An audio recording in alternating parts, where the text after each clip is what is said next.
नमस्कार विद्यार्थियों, मैं विष्णुपाल आप सभी का स्वागत करता हूं आपके अपने यूट्यूब चैनल ICCR क्लासेज पर। आज की क्लास सभी स्टूडेंटों के लिए बहुत ज़्यादा इम्पोर्टेंट है। जो मैथमेटिक्स पढ़ते हैं, चाहे वो कंपटीशन की तैयारी कर रहा हो, चाहे वो 10th क्लास का हो, चाहे पहली 5वीं क्लास का हो, सभी के लिए ये क्लास बहुत ज़्यादा इंपॉर्टेंट होने वाली है। इसलिए इस क्लास को पहले सभी विद्यार्थियों तक शेयर करें और चैनल को 100% सब्सक्राइब करें। तो हम बात कर रहे हैं मैथमेटिक्स की, गणित की। तो आज हम पढ़ेंगे भाजकता के नियम। ये नियम क्यों इंपॉर्टेंट है? क्योंकि हमें गुणनखंड फैक्टर करने के लिए यह नियम 100% आपको आने चाहिए। जब तक आपको ये नियम नहीं आएंगे, आप इस फैक्टर यानी गुणनखंड, आप अभाज्य गुणनखंड नहीं कर पाओगे। और अभाज्य गुणनखंड जिसे नहीं आता वह ना तो मैं से काट सकता है, ना ल से काट सकता है, ना लघुत्तम समावर्त काट सकता है, ना महत्तम समावर्त काट सकता है, ना एलसीएम ले सकता है, ना एचसीएफ ले सकता है। यानी कि आपको भाजकता के नियम आने चाहिए। भाजकता के नियम आने के बाद आप किसी भी संख्या को देखकर ये बता सकते हो कि यह संख्या किस किस संख्या से विभाजित होगी या नहीं होगी। आप देखकर मात्र 2 सेकंड में ये बता दोगे कि यह संख्या 2 से विभाजित होगी या नहीं होगी, ये 4 से विभाजित होगी या नहीं होगी, 7 से होगी या नहीं होगी। तो भाजकता के नियम आपको पता होना चाहिए। तो कई विद्यार्थी जो मैथमेटिक्स में कमजोर होते हैं, उनको ये पता नहीं होता है कि भाजकता के नियम क्या है। तो उन नियमों को आपको एक एक करके देखना है। तो हम आज बात करेंगे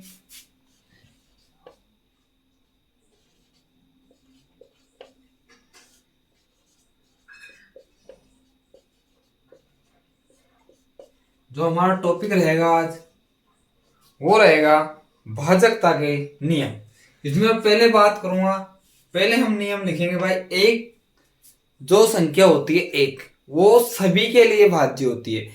एक का भाग किसी में भी दो, उसमें कोई परिवर्तन नहीं आएगा।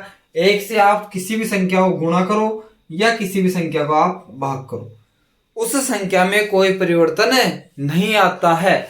और एक चीज मैं बता दूं कि अगर आप किसी संख्या में को 0 से गुणा कर रहे हो तो उसका मान 0 होगा, चाहे संख्या कितनी छोटी हो चाहे बड़ी हो। हमेशा मान क्या होगा? 0 होगा। चाहे संख्या पॉइंट वाली हो चाहे घात वाली हो, किसी भी प्रकार की संख्या हो, अगर गुणा 0 कर रहे हैं तो उसका पूरा मान क्या हो जाएगा? 0 आ जाएगा। और अगर किसी संख्या में हम भाग दे रहे हैं 0 का, कोई भी संख्या जैसे 1 है, अगर उसमें हम 0 का भाग दे रहे हैं या 0 में किसी संख्या का भाग दे रहे हैं, एक रहने दो, आप संख्या लिख लो, कोई भी संख्या ले सकते हो आप इसकी जगह, और यहां भी संख्या लिख लो। ठीक है। अगर 0 से गुणा कर रहे हो तो क्या आएगा? 0 आएगा। लेकिन अगर किसी संख्या में 0 से भाग दे रहे हो तो हमेशा इन्फिनिटी आएगा, अनंत आएगा। हमेशा क्या होगा?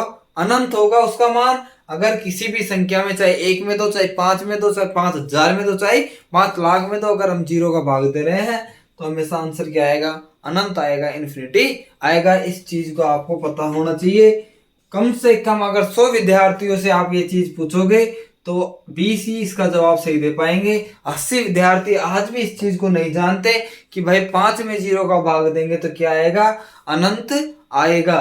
और दूसरी चीज, कंफ्यूजन की सबसे बड़ी चीज, जब 0 में किसी संख्या का भाग दें, 0 में हम 5 का भाग दे, 0 हम 7 का भाग दे, 0 में हम 5000 का भाग दे, 0 में हम इस संख्या का भाग दे, तो हमेशा क्या आएगा?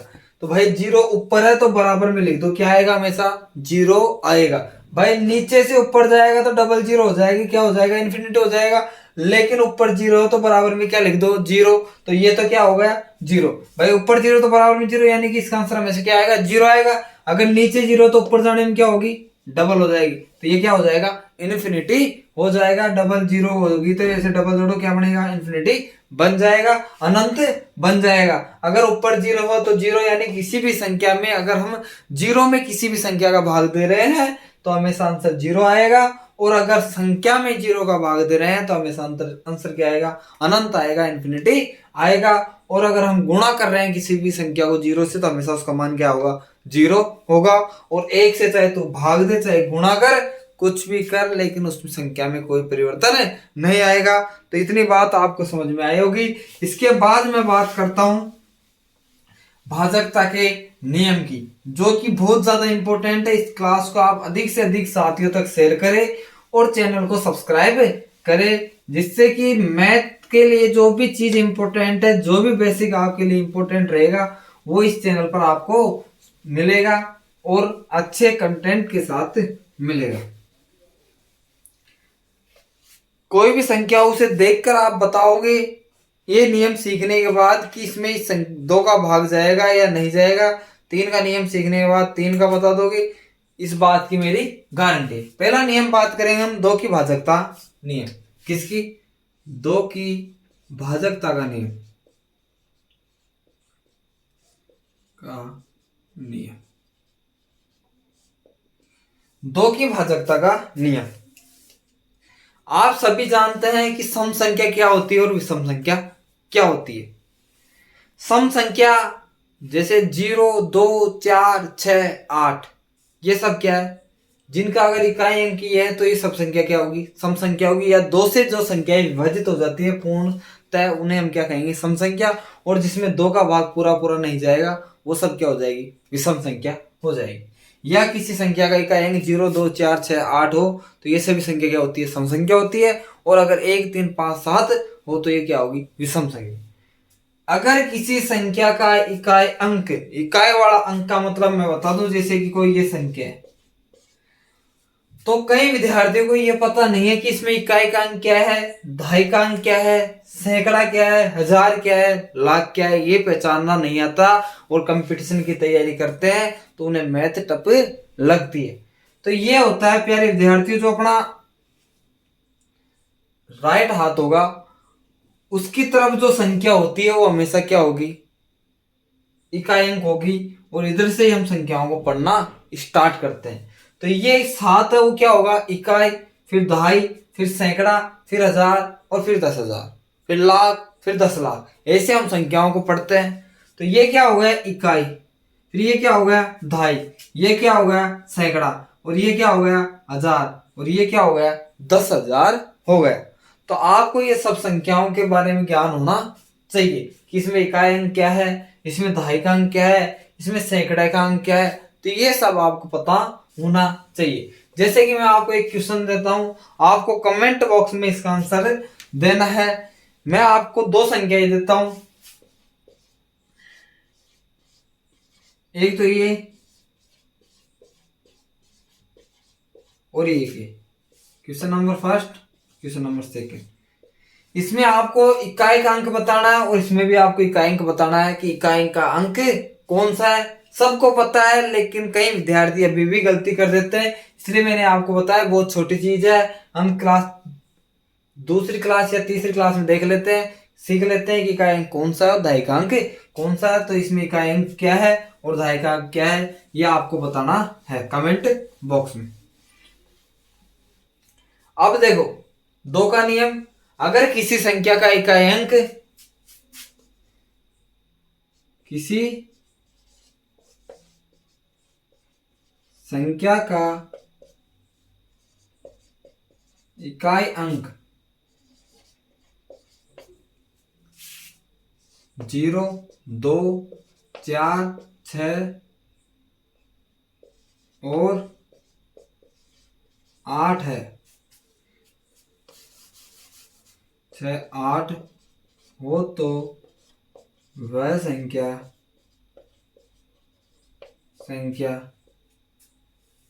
2 से विभाजित होती है,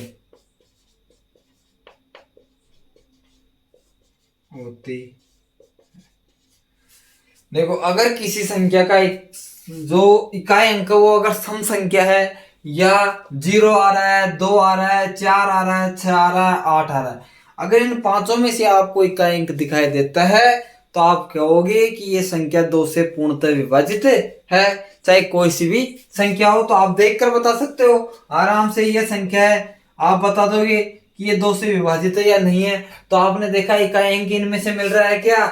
नहीं मिल रहा, तो ये संख्या 2 से विभाजित है नहीं है। आप भागी मत दो भाई, ये 2 से विभाजित नहीं होगी। फिर दूसरी बात ये, अब देखो इनमें से मिल रहा है सम संख्या, हम जानते हैं 0, तो अगर सम संख्या हो और इनमें से मिले तो आप कह दोगे कि ये संख्या 2 से पूर्णतः विभाजित होगी। इसमें 2 का भाग दोगे तो शेषफल नहीं बचेगा, पूरा पूरा भाग जाएगा। अब जिनको ये रूल नहीं पता तो वो समझे कि ये क्या है, एक तरीके का जादू है। ये कैसे देखकर बता सकता है कि ये संख्या में 2 का भाग जाएगा या नहीं जाएगा। जिन विद्यार्थियों को ये भाजकता के नियम नहीं पता है तो वो सोचेगा कि हमें पागल बनाना है, इसे क्या पता कि इसमें 2 का भाग जाएगा या नहीं जाएगा।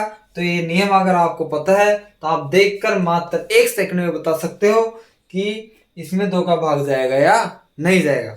अब इसके बाद आप कोई भी संख्या हो, अगर इनमें से मिल रहा है तो 2 का भाग जाएगा, अन्यथा नहीं जाएगा। इसके बाद मैं बात करता हूं 2 के बाद 3 की भाजकता के नियम की। आज की क्लास में हम पूरे जितने भी इंपॉर्टेंट भाजकता के जो नियम हैं वो पढ़ लेंगे। फिर अगली क्लास में मैं आपको, अगर ये पता होगा तो आप गुणनखंड करोगे मात्र 15 सेकंड में। कोई सा भी कितना भी बड़ा गुणनखंड हो, एक भाजकता जो अभाज्य संख्या है उनका हमें विशेष ध्यान रखना है कि कौन कौन सी अभाज्य संख्या है, उनका अगर हमें पता है तो आप मात्र 5 से 10 सेकंड में कोई भी गुणनखंड कर सकते हो। इसके बाद नंबर 2 पे हम बात करेंगे 3 की भाजकता का नियम,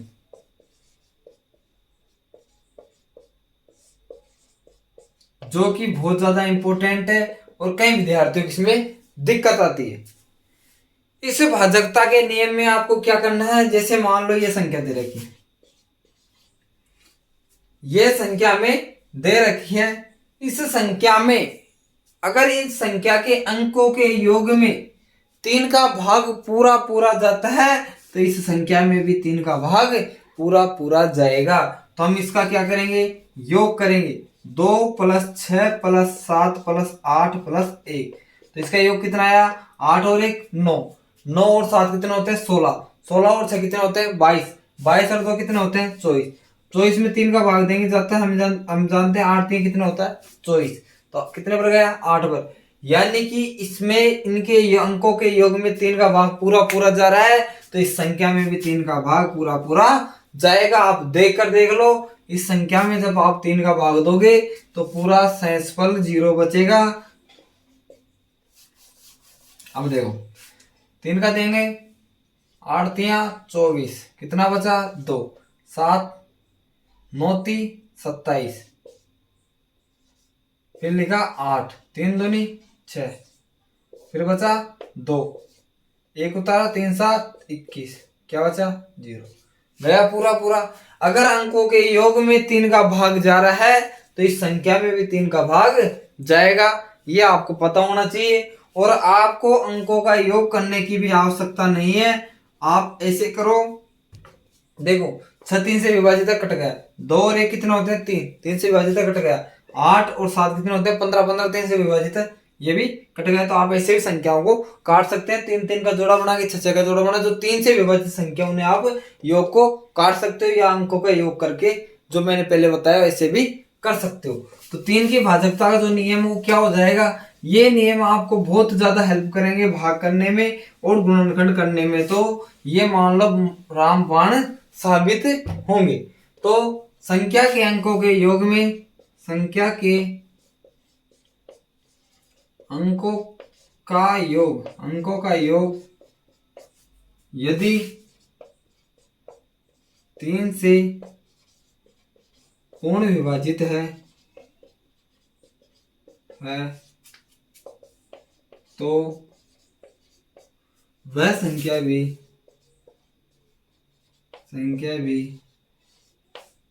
3 से विभाजित होगी। अगर संख्या के अंकों का योग 3 से पूर्णतः विभाजित है तो वह संख्या भी 3 से विभाजित होगी। चाहे आप कोई सी भी संख्या ले लो,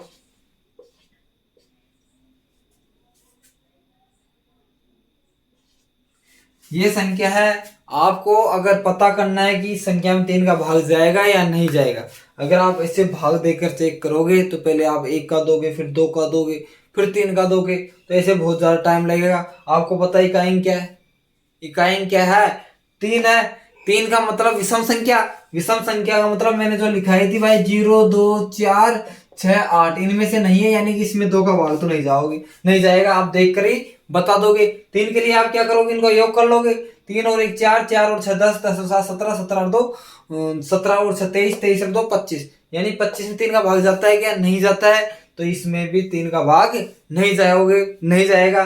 तो आप इसे आप देख कर ही बता सकते हो कि किस संख्या में 3 का भाग जाएगा या किस में नहीं जाएगा।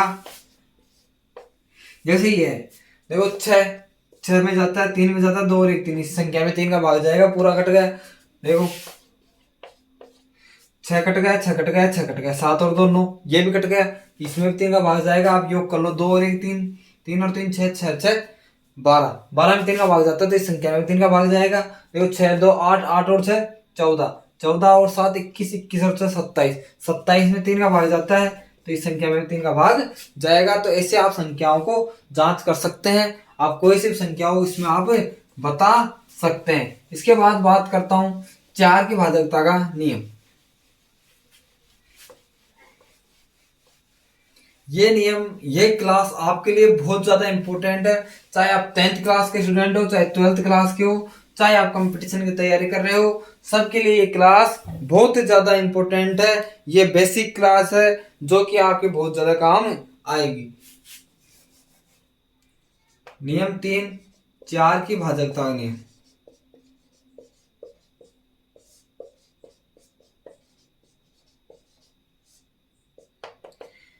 मैंने आपको सब शुरुआत की थी क्लास की जब भी बताया था कि इकाई का अंक क्या है, दहाई का अंक क्या है और सैकड़े का अंक क्या है। वो मैंने आपको बताया था क्योंकि आगे काम आएगा और वो बहुत ज्यादा इंपॉर्टेंट चीज है। वो कई विद्यार्थियों को पता नहीं होती है अभी भी। अगर 4 की भाजकता का नियम क्या कहता है कि 4 का भाग उन्हीं संख्याओं में जाएगा जिनके इकाई और दहाई के अंक में 4 का भाग जाता है, उस संख्या में भी 4 का भाग पूर्णतः जाएगा। जैसे मैं एग्जांपल लेके आपको समझाता हूं। ये संख्या है, अब इसका इकाई और दहाई का अंक, इकाई तो ये हो गया और दहाई ये हो गया। ये क्या है, इकाई है और ये क्या है, दहाई है। अगर इन दोनों में, इस संख्या में अगर 4 का भाग पूरा पूरा जाता है तो इस पूरी संख्या में भी 4 का भाग जाएगा। इस पूरी संख्या में भी 4 का भाग जाएगा। जैसे देखो 20 है, 20 में अगर मैं 4 का भाग दूं, 4 पंजे क्या हो रहा है 20, सेंसफल क्या आ रहा है 0। तो इस संख्या में अगर 4 का भाग पूरा पूरा गया है, सेंसफल 0 बचा है, तो इस संख्या में जब आप 4 का भाग दोगे तो वहां भी सेंसफल क्या आएगा, 0 आएगा। सेंसफल 0 बचेगा, भाग पूरे पूरा जाएगा। तो यह नियम कहता है भाजकता के, 4 की भाजकता का नियम ये कहता है अगर किसी संख्या की इकाई व दहाई के अंकों में 4 का भाग जाता है तो उस संख्या में भी 4 का भाग जाएगा। यदि किसी संख्या दहाई इकाई, किसी संख्या के दहाई व इकाई के अंकों से बनी संख्या में, उसे बनी संख्या में 4 का भाग जाता है, 4 का भाग जाता है, तो उस संख्या में भी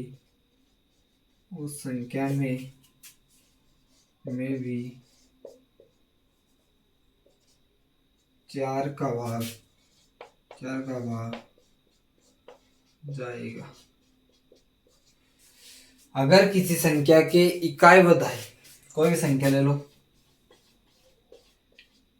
ये संख्या हो, इसके इकाई के अंक और दहाई के अंक, इकाई या पहले इकाई लिखो, इकाई व दहाई,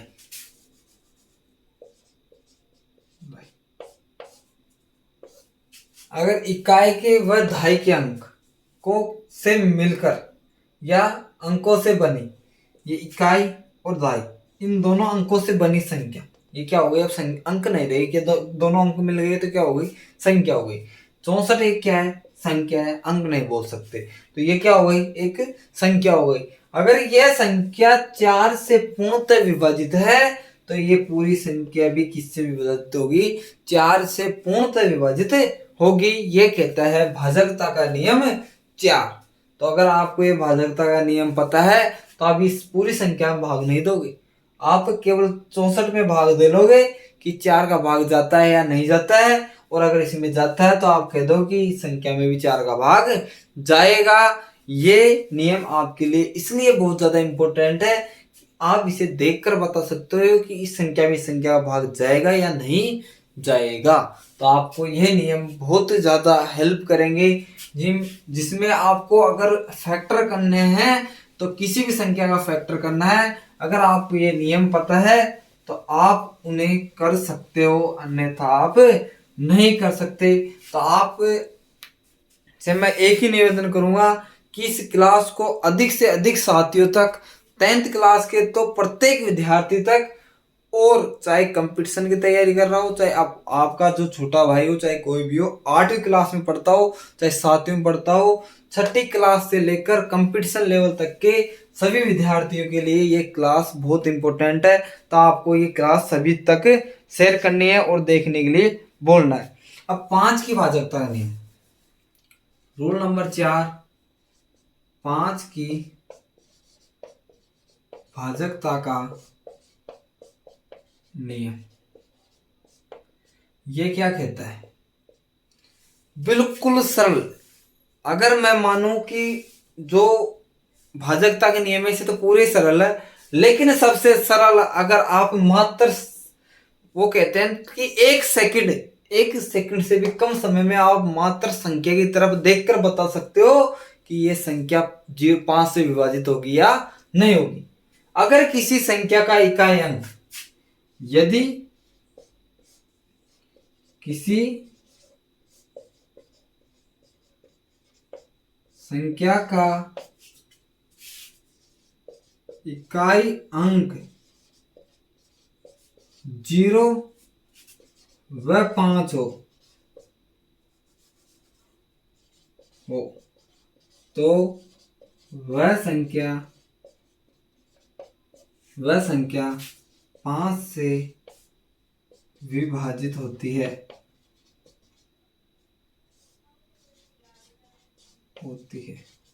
अगर किसी संख्या का इकाई अंक 0 या 5 आपको दिखाई देता है तो आप बता सकते हो कि वो संख्या 5 से पूर्णतः विभाजित होगी। बिना भाग दिए आप कह सकते हो कि संख्या में 5 का भाग पूरा पूरा जाएगा।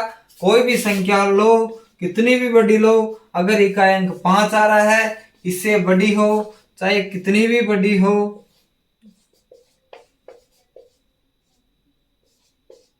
अगर इकाई अंक 0 आ रहा है तो भी आप कह दो कि ये संख्या 5 से विभाजित होगी। और जिसको ये चीज पता नहीं होगी, 5 की भाजकता का नियम पता नहीं होगा, वो सोचता ही रह जाएगा कि इसमें यार 5 का भाग जाएगा या नहीं जाएगा।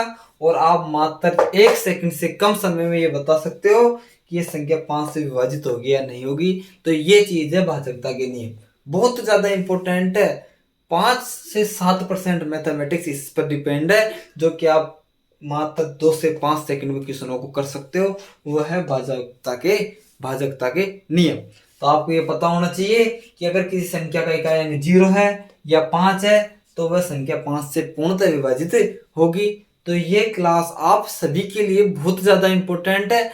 आपको वीडियो को लाइक के साथ साथ शेयर करना है, बहुत ज्यादा विद्यार्थियों तक आपको ये क्लास शेयर करनी है और सभी को देखने के लिए बोलना है। जिसको गुणनखंड सीखने हैं या मैथमेटिक्स में अपनी कैलकुलेशन पर थोड़ी स्पीड बढ़ानी है तो ये नियम उसको पता होना चाहिए।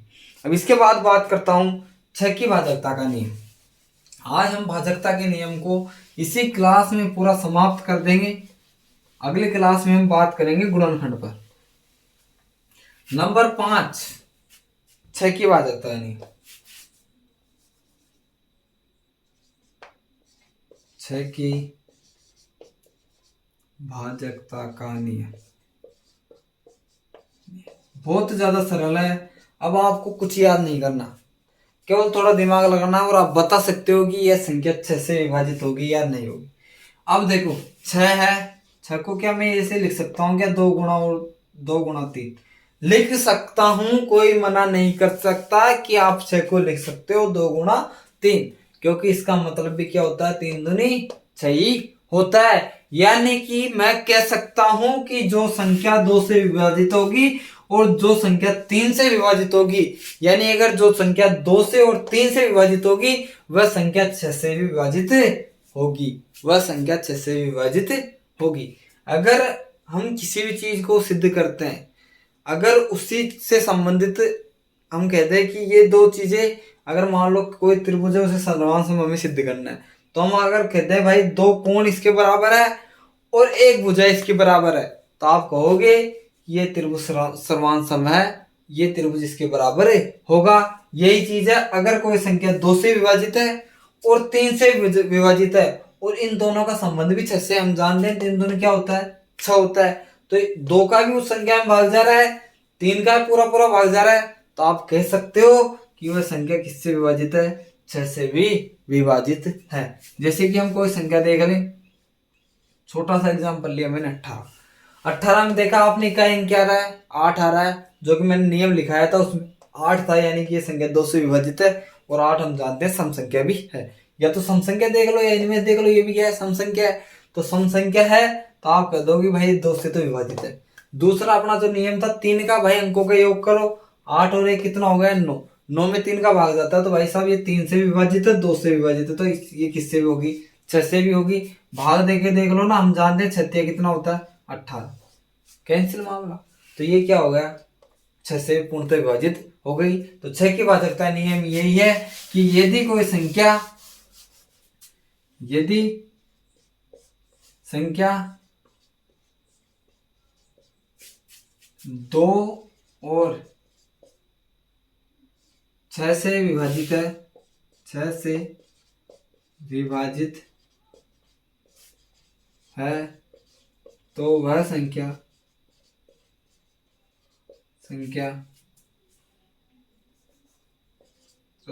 2 और 3 से विभाजित है, तो वह संख्या 6 से भी विभाजित होगी,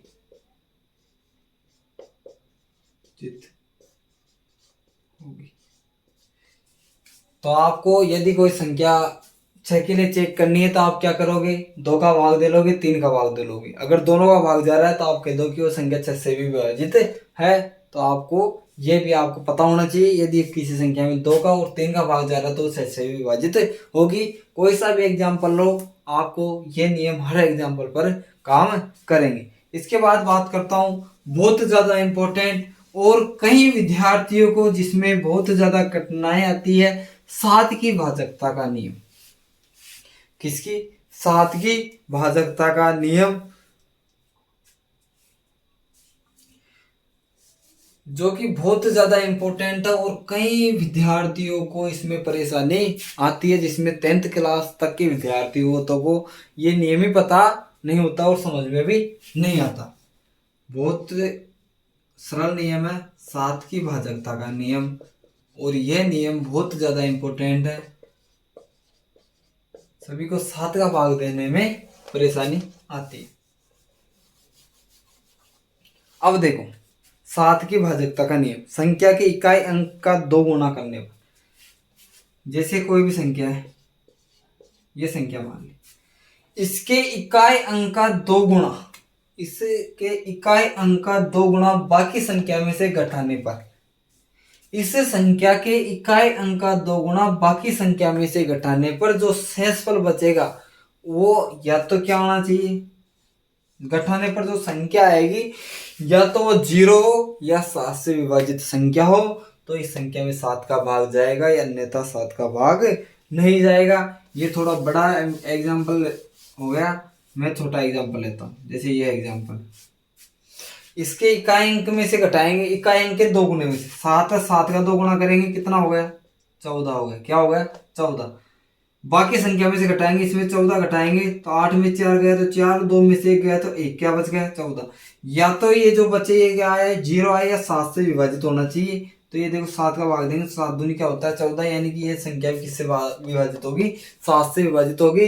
यानी कि इकाई अंक के 2 गुने को बाकी संख्या में से घटाने पर अगर संख्या 0 बनती है या 7 से विभाजित बनती है तो वह संख्या 7 से विभाजित होगी, अन्यथा नहीं होगी। ये चीज आपको समझ में आई होगी। जैसे कि और संख्या देख लेता हूं मैं, जैसे ये इस इकाई अंक के 2 गुने को बाकी संख्या में से घटाएंगे। इकाई अंक क्या है 1, 1 का 2 गुना कितना होगा 2, 2 का 2, तो 2 को घटा देंगे, 30 में से 2 गया तो कितना बचा, देखो 0 में 2 नहीं जाएगा तो इससे 1 असर लेगा, यहाँ कितना हो जाएगा 10, यहाँ कितना बच जाएगा 2, 10 में 2 गया तो 8, और 2 में से यहाँ 0 है, 2 में 0 जाएगा तो 2, 28 बचा। 28 में देखो हम 7 का भाग देंगे, 7 क्या होता है 28, 7 का भाग 28 में पूरा पूरा जा रहा है, यानी 301 में भी 7 का भाग पूर्णतः जाएगा, ये संख्या भी 7 से पूर्णतः विभाजित होगी। ये नियम यह कहता है यदि संख्या के इकाई अंकों के 2 गुने को, यदि संख्या के इकाई अंक के 2 गुने को 2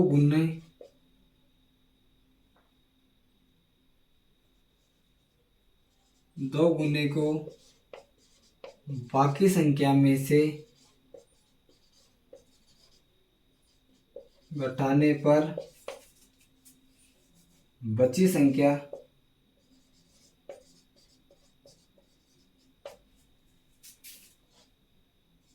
या तो 0 हो या फिर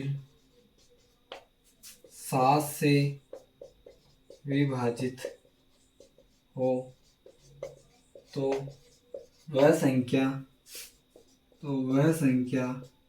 भी 7 से विभाजित होगी।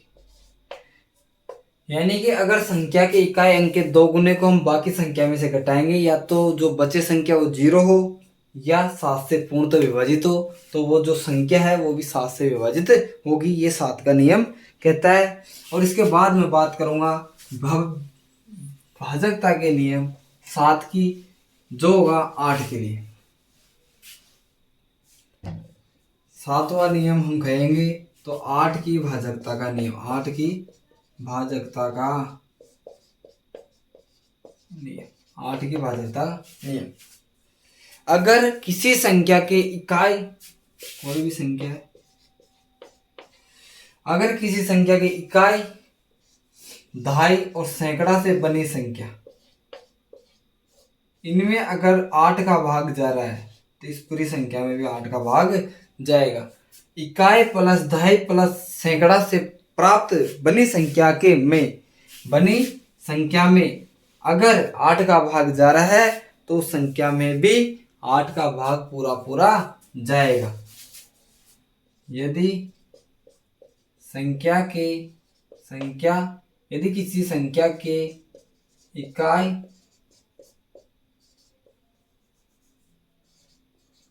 दहाई और सैकड़ा से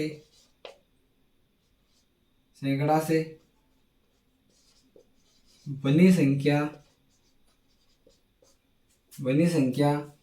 8 से विभाजित है, तो वह संख्या भी 8 से विभाजित होगी।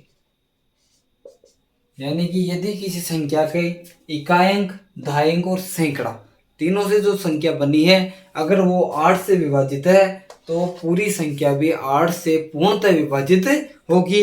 यह कहता है भाजकता का नियम, 8 की भाजकता का नियम। इसके बाद मैं बात करता हूं लास्ट एंड फाइनल 9 की भाजकता का नियम, जो कि बिल्कुल 3 की तरह है। 9 की भाजकता का नियम, ये आपको स्वयं लिखना है, मैं आपको क्लास सिर्फ इसका एग्जाम्पल समझाऊंगा। अगर अंकों के योग में, इसमें संख्या के अंकों के योग में संख्या के अंकों के योग में अगर 9 का भाग जाता है तो उस संख्या में भी 9 का भाग जाएगा। हमने 3 के लिए क्या लिखा था भाई, संख्या के जो अंकों का योग है अगर उसमें 3 का भाग जाता है तो उस संख्या में 3 का भाग जाएगा। यहाँ भी वही है कि अगर अंकों के योग में 9 का भाग जाता है तो उस संख्या में भी 9 का भाग जाएगा। जैसे 8 और 1 है, 8 और 1 क्या हो गया, अंक कितने हो गए 2, 8 + 1 कितना हो गया 9 हो गया। अगर इसमें 9 का भाग जा रहा है तो इस संख्या में भी 9 का भाग जाएगा। यही बात है, जैसे कि ये संख्या है, इसके अंकों को योग करो 2 + 6 + 2, 6 और 2 8 और 2 11। क्या आपको 11 में 9 का भाग दे सकते हो क्या? जाएगा, लेकिन पूरा पूरा थोड़ी जा रहा है, 9 का भाग पूरा पूरा नहीं जाएगा, तो इस संख्या में भी 9 का भाग पूरा पूरा नहीं जाएगा। तो यही चीज है कि अगर संख्या के अंकों के योग में 9 का भाग पूरा जा रहा है तो उस संख्या में भी 9 का भाग पूरा जाएगा। इसके बाद एक और भाजकता का नियम बनता है जो कि 11 का है, वो भी आप लिख लो, बहुत ज्यादा इंपॉर्टेंट है। 11 का भाग देने में भी कई विद्यार्थियों को परेशानी आती है। तो नंबर 9, 11 की भाजकता का नियम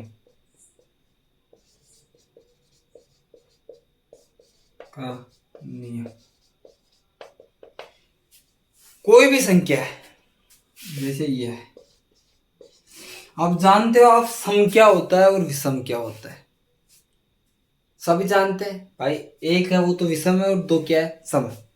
तो ये क्या है, एक, ये क्या है दूसरे पे, ये तीसरे पे, ये चौथा पे और ये 5वें नंबर पे। ये क्या है पहले नंबर पर, ये दूसरे नंबर पे, ये तीसरे पे, ये चौथे पे और ये 5वें पे। ये पहले पे है 7, ये तीसरे पे है और ये 5वें पे। सम स्थानों का योग माइनस विषम स्थानों का योग माइनस सम स्थानों का योग, दोनों को जोड़ो और घटाओ। 7 और 2 9, 9 7 और 7 और 5 12, 12 और 2 14 और 6 6 12। इनमें से घटाने पर यानी कि सम स्थानों का योग प्लस विषम स्थानों का योग, पहले तो सम स्थानों का योग कर लो, फिर विषम स्थानों का योग कर लो और दोनों का अंतर निकालो। अगर वो 0 प्राप्त होता है या 11 से विभाजित प्राप्त होता है तो उस संख्या में 11 का भाग जाएगा, अन्यथा उसमें 11 का भाग नहीं जाएगा। अब यहाँ शेषफल कितना बच रहा है, 2 बच रहा है, 0 नहीं बच रहा, नहीं 11 से विभाजित है, तो इस संख्या में 11 का भाग नहीं जाएगा। आप चाहे देखकर चेक कर सकते हो। यानी कि सम स्थानों का योग माइनस विषम स्थानों का योग या तो 0 हो या 11 से विभाजित हो। किसी संख्या के सम स्थानों का योग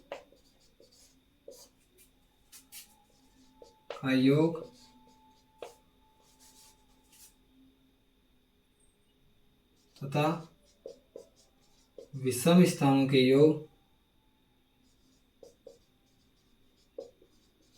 सम स्थानों के योग में से विषम स्थानों के योग को घटाने पर बची संख्या 0 हो या 11 से विभाजित हो तो वह संख्या 11 से पूर्णतः विभाजित होगी। किसी संख्या के सम स्थानों के योग में से अगर हम विषम स्थानों के योग को घटाएंगे, घटाने पर अगर जो संख्या बचेगी, जो शेष संख्या बचेगी वो अगर 0 है तो भी उस संख्या में 11 का भाग पूरा जाएगा, और अगर वो 11 से विभाजित है तो भी उस संख्या में 11 का भाग जाएगा।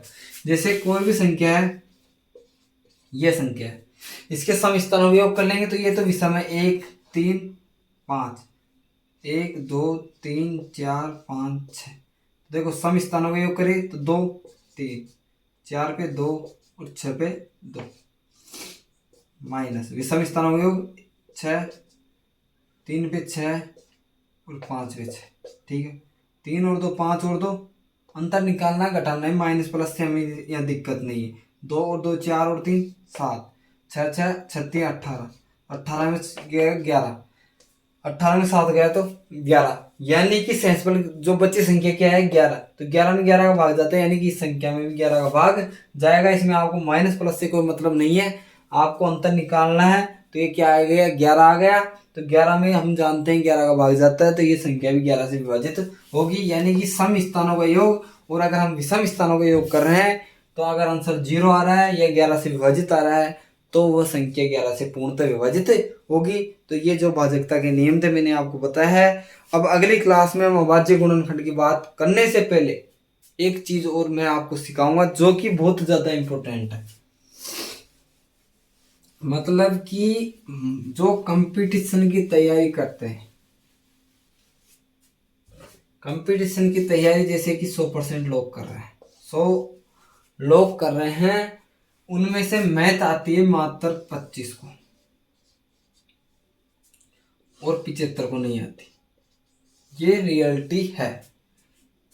100 अगर कंपटीशन की तैयारी कर रहे हैं उसमें से 25 को मैथ आती है, 75 को नहीं आती है। और इन 75 का जो कारण है वो कारण यह है कि उनको इस संख्या में अगर हमें 7 का भाग देना है तो अभी भी ये सूड़ा बनाने की आवश्यकता होती है, ये घर बनाने की आवश्यकता होती है कि जब जाके वो 7 का भाग दे पाते हैं। जबकि जो ये 25 लोग हैं, जबकि जो ये 25 लोग हैं वो 7 का भाग देने में 5 से 10 सेकंड लगाते हैं। यहाँ ऐसे ऊपर भाग देने में 5 से 7 सेकंड लगाते हैं, और ये 5 से 7 सेकंड इस घर को बनाने में, इस चूल्हे को बनाने में लगा देते हैं। तो प्यारे विद्यार्थियों, आपको अगर ये चीज सीखनी है कि हम 5 से 7 मिनट में इस भाग को करें, अगर कोई सी भी बड़ी संख्या हो, अगर इसमें हमें 5 का भाग देना हो तो ये सूड़ा, ये घर बनाने की हमें आवश्यकता नहीं हो, हम डायरेक्ट इसका 5 का भाग दे सके और मात्र 5 सेकंड में या 10 सेकंड में इसका सटीक आंसर ला सके। ऐसे करने से हम बच सके। तो आपको पहले भाजकता के नियम आपको पता होना चाहिए और 20 से 25 तक के आपको फाड़े आने चाहिए। मेरी गारंटी है मात्र आधे घंटे की क्लास में आपको ये संख्याओं का भाग देना, संख्याओं को काटना पूर्णतः सिखा दूंगा। आपको सिर्फ क्या करना है, इस क्लास को पूरी देखनी है, भाजकता के नियम आपको पूरे आने चाहिए और 20 से 25 तक के फाड़े आने चाहिए। तो आज की क्लास में इतना ही करेंगे, आगे की बात करेंगे अगली क्लास में।